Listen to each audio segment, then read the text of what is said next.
नमस्कार दोस्तों, मेरा नाम है विशाल। आप सबका स्वागत है स्टॉक बॉक्स के बिजनेस स्टैंडर्ड एनालिसिस वीडियो में। यहाँ पे हम डिस्कस करेंगे कुछ बिजनेस न्यूज़पेपर्स के बढ़िया आर्टिकल्स, डीकोड करेंगे उनके कॉज और इफेक्ट को।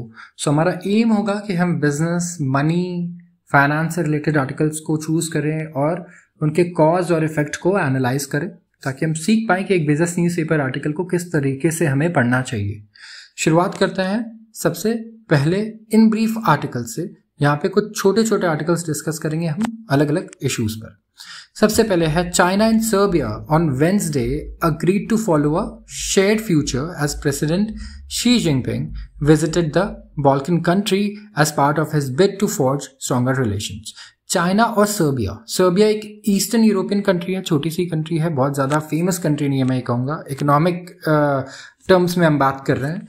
एंड चाइना के साथ इन्होंने अभी मीटिंग की, प्रेसिडेंट शी जिनपिंग गए हैं इस कंट्री में अभी अपने रिलेशंस को और स्ट्रॉन्ग करने के लिए।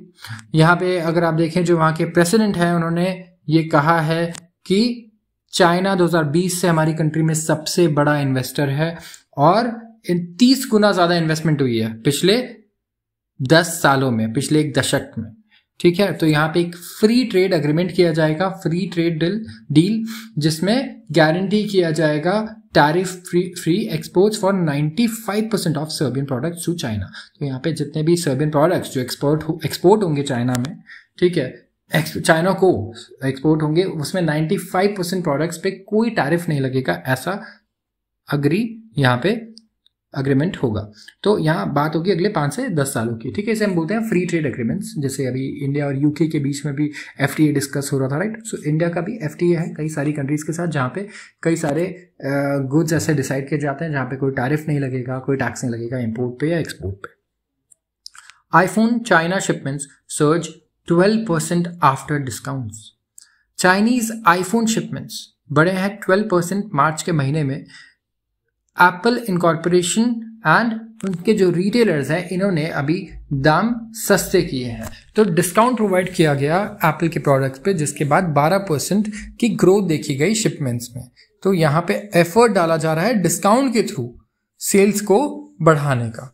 तो गवर्नमेंट डेटा ये बता रहा है कि shipment of foreign branded smartphone, बाहर की कंपनियां जो स्मार्टफोन बना रही है उनके शिपमेंट, ठीक है, वास्ट मेजॉरिटी जो एप्पल की मार्क्यू डिवाइस है वो 3.75 मिलियन यूनिट्स बढ़ चुकी है फ्रॉम अ ईयर अर्लियर। सो अब हम लोग 3.75 मिलियन यूनिट्स यहाँ पे आप कह सकते हैं प्रोड्यूस कर रहे हैं, एक्सपोर्ट कर रहे हैं।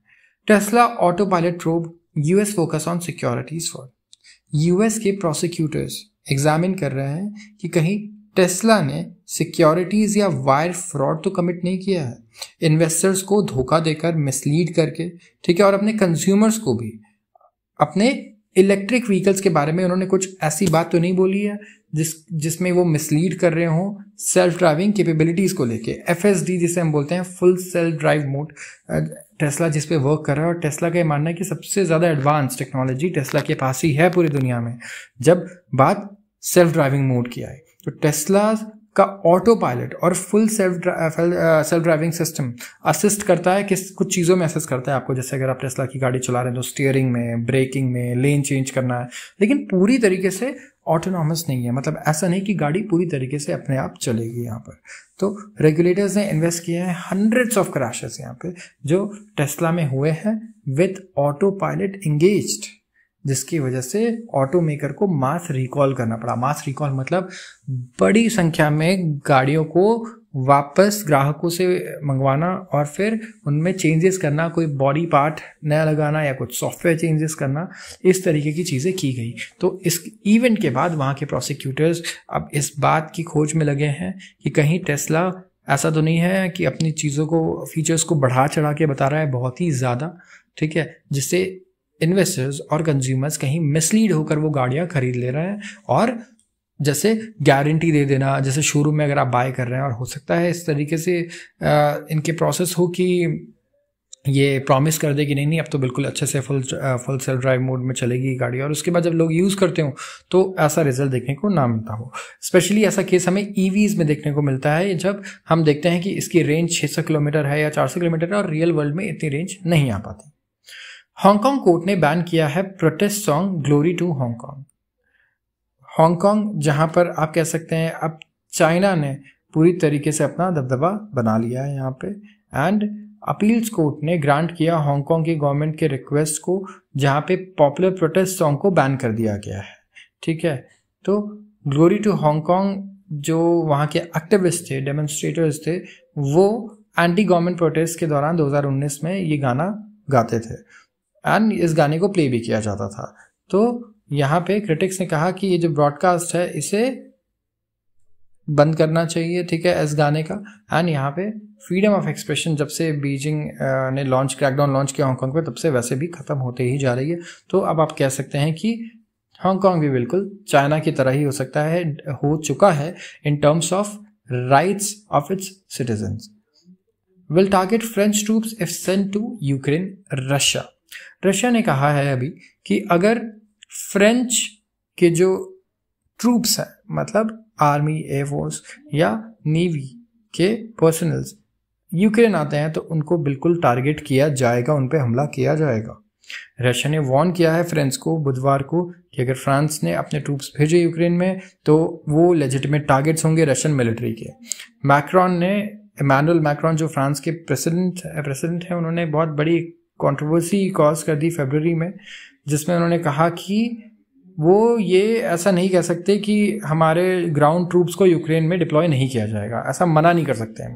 उन्होंने ये नहीं कहा कि किया जाएगा, बट इस बात पे उन्होंने डिनायल भी नहीं दिया कि नहीं किया जाएगा, जिसके बाद उन्होंने वार्न किया कि अगर रशिया जीता है यूक्रेन में तो यूरोप की क्रेडिबिलिटी जीरो हो जाएगी यहाँ पे। तो it is a characteristic that he himself explains his rhetoric with desire to create some kind of strategic uncertainty for Russia. ये रशियन फॉरेन मिनिस्टर का कहना है कि ये अपने रिटोरिक को खुद से एक्सप्लेन करें तो बहुत बढ़िया होगा, नहीं तो ये एक अनसर्टेनिटी क्रिएट कर रहे हैं, क्योंकि रशिया अभी मान के चलेगा इनके स्टेटमेंट से कि फ्रांस डायरेक्टली इन्वॉल्व हो सकता है इस वॉर में और यूक्रेन में अपने ट्रूप्स भेज सकता है। ठीक है, सो ये सिचुएशन बहुत ज़्यादा वर्स्ट हो सकती है आगे, एंड जितनी कम अनसर्टेनिटी हो, अनप्रेडिक्टेबिलिटी हो, ऐसे केस में उतना बेटर है दुनिया की शांति के लिए। So we have to follow up कि आगे किस तरीके से फ्रांस इस रिएक्शन को हैंडल करता है, एंड यहाँ पे फ्रेंच प्रेसिडेंट कुछ क्लैरिफिकेशंस देते हैं या नहीं इस टॉपिक पर। SoftBank in talks to buy AI chip maker Graphcore. SoftBank बहुत ही फेमस इंस्टीट्यूशन है पूरी दुनिया में, इनके बड़े बड़े फंड्स हैं, बड़े बड़े स्टार्टअप्स में इन्होंने इन्वेस्ट किया है। इंडिया में भी कई बड़े स्टार्टअप्स में इन्होंने पैसे लगाए हैं। एंड यहाँ पे अगर आप देखेंगे तो अभी ये एआई चिप मेकर ग्राफकोड को बाय करने की डिस्कशंस कर रहा है। तो it is in talks to acquire Graphcore, एक स्ट्रगलिंग ब्रिटिश सेमीकंडक्टर स्टार्टअप है जिसकी वैल्यूएशन एक समय पर $2.8 बिलियन हुआ करती थी, यानी कि करीब 20 से 25 हज़ार करोड़ के बीच में। एंड इन दोनों कंपनीज ने अभी डिस्कशंस किए हैं, कई महीनों से चल रहे हैं और एडवांस स्टेज पे ये डिस्कशंस आ चुके हैं। सो यहाँ पे हमें देखना होगा कि सॉफ्टबैंक एक्वायर करता है, यानी सॉफ्टबैंक की टेक्नोलॉजी में स्पेशली अगर आप देखेंगे तो बहुत ही बड़े इन्वेस्टमेंट्स हैं। इंडिया में भी जितने आपको यूनिकॉर्न्स दिख रहे हैं कई सारों में, और पूरी दुनिया में भी कई सारे ऐसे यूनिकॉर्न्स हैं जहाँ पे सॉफ्टबैंक ने इन्वेस्ट किया है। आते हैं कुछ अगले आर्टिकल पे। यहाँ पे हम डिस्कस करेंगे international news, US eyes curbs on China's access to AI software. बात हो रही है यूएस की, चाइना की और आर्टिफिशियल इंटेलिजेंस की।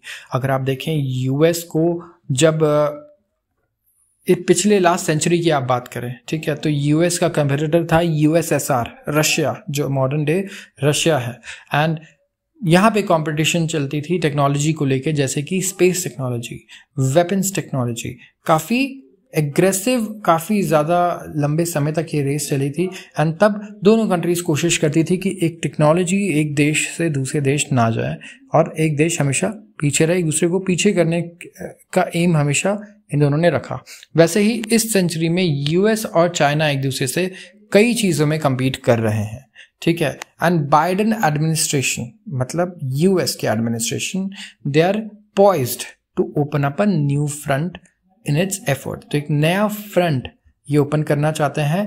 यूएस के आर्टिफिशियल इंटेलिजेंस को ये बचाना चाहते हैं चाइना से, जहां पे ये गार्ड रेल्स लगाएंगे अपने एडवांस एआई मॉडल्स पर। ठीक है, तो जो कोर सॉफ्टवेयर होगा एआई सिस्टम्स का, जैसे कि ChatGPT, इनको कंट्रोल किया जाएगा ताकि चाइना के हाथ ये बिल्कुल भी ना लग पाए। कॉमर्स डिपार्टमेंट कंसिडर कर रहा है एक नया रेगुलेटरी पुश जहां पे रेस्ट्रिक्ट करेगा एक्सपोर्ट ऑफ प्रोप्राइटरी या फिर close source AI models. AI models को भी ये इस तरीके से ट्रीट करना चाहते हैं जैसे यूएस अपने एडवांस वेपन्स को ट्रीट करता है। आप जानते हैं, आप कितना ही पैसा दें, आप यूएस से सारे वेपन्स नहीं खरीद सकते हैं। डिपेंड करता है कई सारी चीज़ों पे कि यूएस आपको वो एडवांस वेपन्स देगा या नहीं देगा, राइट। वैसे ही एआई की जब बात करें तो यूएस चाहता है कि प्रोप्राइटरी जो भी उनका है, जो भी क्लोज मॉडल्स हैं, वो यूएस में ही रहे, बाहर कहीं भी ना जाएं। तो ये आपको ज़रूर प्रोडक्ट सेल करना चाहेंगे आर्टिफिशियल इंटेलिजेंस से रिलेटेड, लेकिन ये कभी भी उसका टेक्निकल नो हाउ नहीं शेयर करना चाहेंगे किसी भी कीमत पर। एंड ये बहुत लॉजिकल भी है। इंडिया के पास भी अगर ऐसी टेक्नोलॉजी है जो बहुत एडवांस है, वो पूरी दुनिया से क्यों शेयर करना चाहेगा फ्री में, राइट। या क्यों एडवांटेज देना चाहेगा ऐसी कंट्रीज को जो आपके अगेंस्ट काम करती हो स्पेशली, राइट। सो ये इजी नहीं होने वाला रेगुलेटर के लिए। जितने भी रेगुलेटर्स है गवर्नमेंट से, उनको ये समझना होगा कि एआई बहुत फास्ट मूविंग सेक्टर है, बहुत तेज़ी से यहाँ डेवलपमेंट्स आ रहे हैं। So it is not going to be easy कि आप यहाँ पे कंट्रोल कर पाएँ। करंटली ऐसी कोई चीज़ नहीं है जो यूएस के आर्टिफिशियल जायंट्स जैसे कि माइक्रोसॉफ्ट द्वारा बैक किया गया ओपन एआई, या अल्फ़ाबेट गूगल का डीप माइंड, या फिर एंथ्रोपिक, जिन्होंने कुछ most powerful close source AI models बनाए हैं, इनको कोई रोक नहीं सकता कि ये किसी को भी दुनिया में ये बेच दें, ठीक है, विदाउट गवर्नमेंट ओवरसाइट। तो यहाँ पे गवर्नमेंट और प्राइवेट सेक्टर रिसर्चर्स डर रहे हैं कि यूएस के एडवर्सरी मॉडल्स को यूज़ कर सकते हैं, जहाँ पे बहुत vast amount of text, images, information use किया गया है कंटेंट को जनरेट करने के लिए, और इसके थ्रू साइबर अटैक्स किए जा सकते हैं और बायोलॉजिकल वेपन्स भी बनाए जा सकते हैं। तो एक्सपोर्ट कंट्रोल को डेवलप करने के लिए एआई मॉडल्स पे यहाँ पे एक बहुत ही इनोवेटिव आप कह सकते हैं तरीके हमें बनाने होंगे। तो यूएस में turn to a threshold contained in the AI executive order issued last October. ठीक है, तो यहाँ पे एक थ्रेशोल्ड यूएस ने अभी बताया था, ठीक है। तो एआई एग्जीक्यूटिव ऑर्डर आया, artificial intelligence executive order. Europe और यूएस में आप कह सकते हैं रेगुलेशंस काफ़ी तेज़ी से बन रहे हैं और एग्जीक्यूट भी हो रहे हैं एआई से रिलेटेड, ठीक है, क्योंकि यहाँ पे अच्छा खासा डेवलपमेंट भी हो रहा है इस सेक्टर में। तो यहाँ पे यूएस ने कहा कि कंप्यूटिंग पावर, ठीक है, जितना भी कंप्यूटिंग पावर है ना, उसके बेसिस पे ये डिफ्रेंशिएट करेंगे डिफरेंट एआईज को, ठीक है, और उसके बेसिस पे ये एक्सपोर्ट कंट्रोल लगाने की सोच रहे हैं, जहाँ पे अगर ये एआई मान लीजिए इतने से ज़्यादा कंप्यूटिंग पावर यूज़ करता है तो इसे एक्सपोर्ट नहीं किया जाएगा।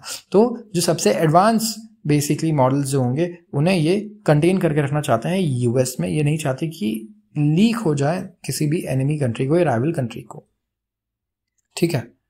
तो यहाँ पे कंप्यूटिंग पावर थ्रेशोल्ड बेसिस बन सकता है कि कौन से एआईज पे एक्सपोर्ट रेस्ट्रिक्शंस लगेंगे, किस पे नहीं लगेंगे, बट स्टिल ये एक स्पेकुलेशन ही है।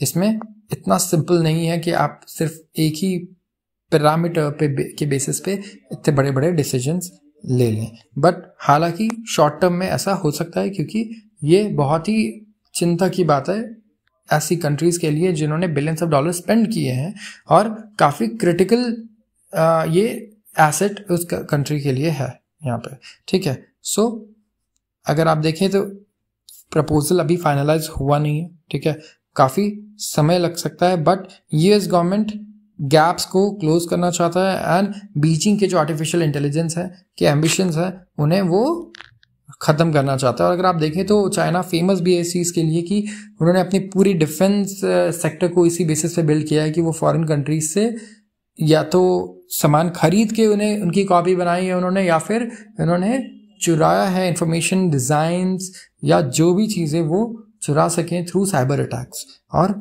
डेवलपमेंट किया है अपने डिफेंस सेक्टर में और भी कई सारे सेक्टर्स में। अगर आप चाहे टेक्नोलॉजी की बात करें कार्स में, चाहे आप टेक्नोलॉजी की बात करें किसी भी दूसरे सेक्टर्स में। तो आज के लिए बस इतना ही। अगर आपको वीडियो पसंद आई हो तो ज़रूर लाइक करें और चैनल को सब्सक्राइब करना बिल्कुल ना भूलें। आपका बहुत बहुत धन्यवाद।